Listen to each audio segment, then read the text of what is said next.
नमस्कार। आज हम बात करने वाले हैं उन बहुत ही शक्तिशाली औजारों के बारे में जो हमारा संविधान हमें अपने अधिकारों की रक्षा करने के लिए देता है। चलिए इसे समझते हैं। जरा सोचिए इस बारे में। मान लीजिए किसी के पास एक जमीन तो है, लेकिन वो उसकी हिफाजत के लिए बाड़ नहीं लगा सकता।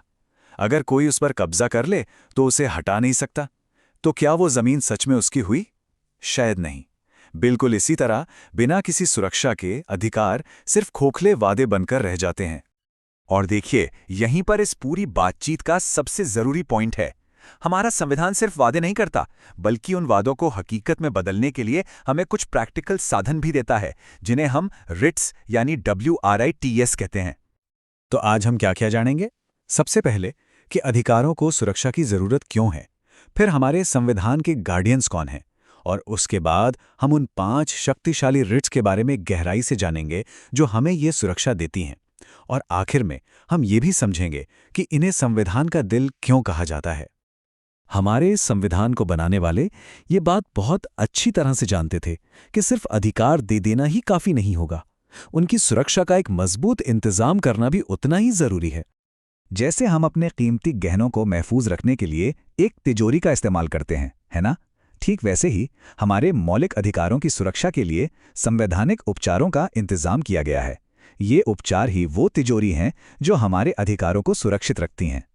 तो सवाल ये है कि ये सुरक्षा देता कौन है? ये शक्ति संविधान के 2 बहुत ही महत्वपूर्ण अनुच्छेदों से आती है, जो हमारी न्यायपालिका को, मतलब हमारे कोर्ट्स को, इन अधिकारों के संरक्षक के तौर पर पावर देते हैं।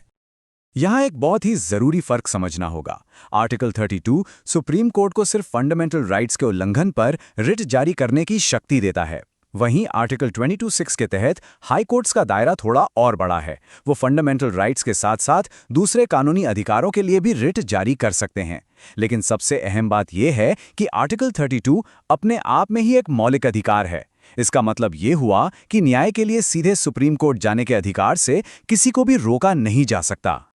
Doctor B.R. अम्बेडकर के ये शब्द आर्टिकल 32 की अहमियत को बताते हैं। उन्होंने इसे संविधान का हृदय और आत्मा कहा था, क्योंकि यही वो एक प्रोविजन है जो बाकी सभी अधिकारों में जान डालता है, उन्हें असली बनाता है।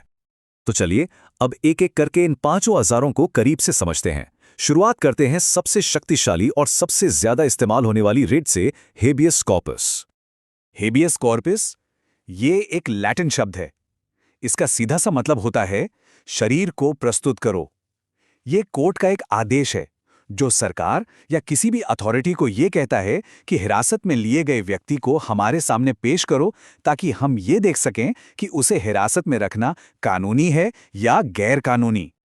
अब इस रिट की ताकत देखिए। इसे न सिर्फ वो व्यक्ति जो हिरासत में है, बल्कि उसका कोई रिश्तेदार या दोस्त भी फाइल कर सकता है। ये व्यक्तिगत आज़ादी का सबसे बड़ा रक्षक है। और सबसे जरूरी बात, एक बहुत ही ऐतिहासिक केस, ADM जबलपुर केस के बाद सुप्रीम कोर्ट ने यह साफ कर दिया है कि हेबियस कॉर्पस के अधिकार को इमरजेंसी के दौरान भी सस्पेंड नहीं किया जा सकता। ठीक है, तो ये तो हुई व्यक्तिगत स्वतंत्रता की बात। अब आगे बढ़ते हैं और देखते हैं कि कोर्ट्स सरकारी अधिकारियों और निचली अदालतों को कैसे उनके दायरे में रखते हैं। अगला है मैंडमस। इसका भी लैटिन में मतलब है हम आदेश देते हैं। ये एक बहुत ही पावरफुल ऑर्डर है। जब कोई सरकारी अफसर या कोई संस्था अपना कानूनी काम करने से मना कर दे या उसमें फेल हो जाए, तो कोर्ट मैंडमस जारी करके उन्हें वो काम करने का आदेश दे सकती है। ये आम लोगों के हाथ में सरकार को जवाबदेह बनाने का एक जबरदस्त जरिया है। इसका एक बढ़िया उदाहरण है हेमेंद्र नाथ पाठक बनाम गुवाहाटी यूनिवर्सिटी का केस। जब यूनिवर्सिटी ने एक स्टूडेंट को पासिंग मार्क्स लाने के बावजूद उसका रिजल्ट घोषित करने से मना कर दिया, तो कोर्ट ने मैंडमस रिट जारी की और यूनिवर्सिटी को अपना काम करने का आदेश दिया। ये रिट पक्का करती है कि अधिकारी अपनी जिम्मेदारियों से भाग नहीं सकते। ये कहावत तो हम सब ने सुनी ही है। ये एक सिंपल सी बात अगली 2 रिट्स के बीच का जो फर्क है उसे बहुत अच्छे से समझाती है। ये दोनों रिट्स हमारी न्यायपालिका के अंदर एक बैलेंस बनाए रखने का काम करती हैं। तो प्रोहिबिशन है रोकथाम। ये रिट तब जारी की जाती है जब कोई निचली अदालत अपने अधिकार क्षेत्र से, मतलब अपने जुरिस्डिक्शन से बाहर जाकर किसी केस की सुनवाई कर रही हो, तो हायर कोर्ट उसे गलत फैसला सुनाने से पहले ही रोक देती है। दूसरी तरफ है सर्शियोरारी यानी इलाज।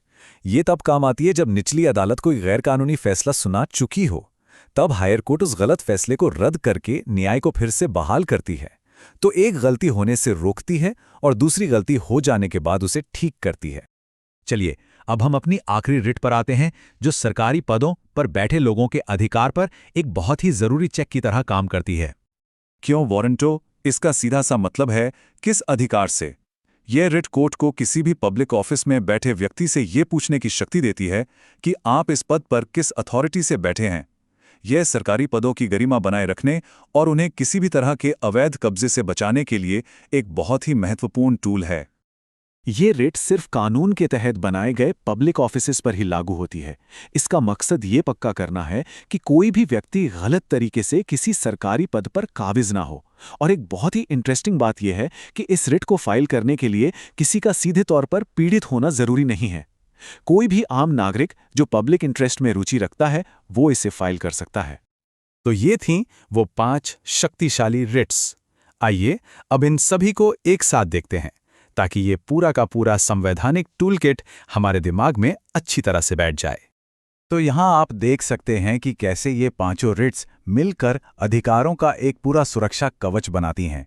हेबियस कॉर्पस अवैध हिरासत से बचाता है, मैंडमस अधिकारियों को उनका काम याद दिलाता है, प्रोहिबिशन अदालतों को उनकी सीमा में रखता है, सर्श्योरारी गलत फैसलों को सुधारता है और क्यो वारंटो सरकारी पदों पर अवैध कब्जे को रोकता है। ये पांचों रिट सिर्फ कानूनी शब्द नहीं हैं, बिल्कुल नहीं।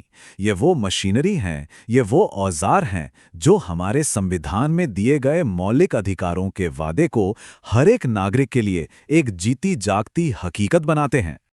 तो जैसा कि हमने शुरू में डॉक्टर अंबेडकर के शब्दों से समझा था, आर्टिकल 32 वाकई में संविधान का हृदय और आत्मा है।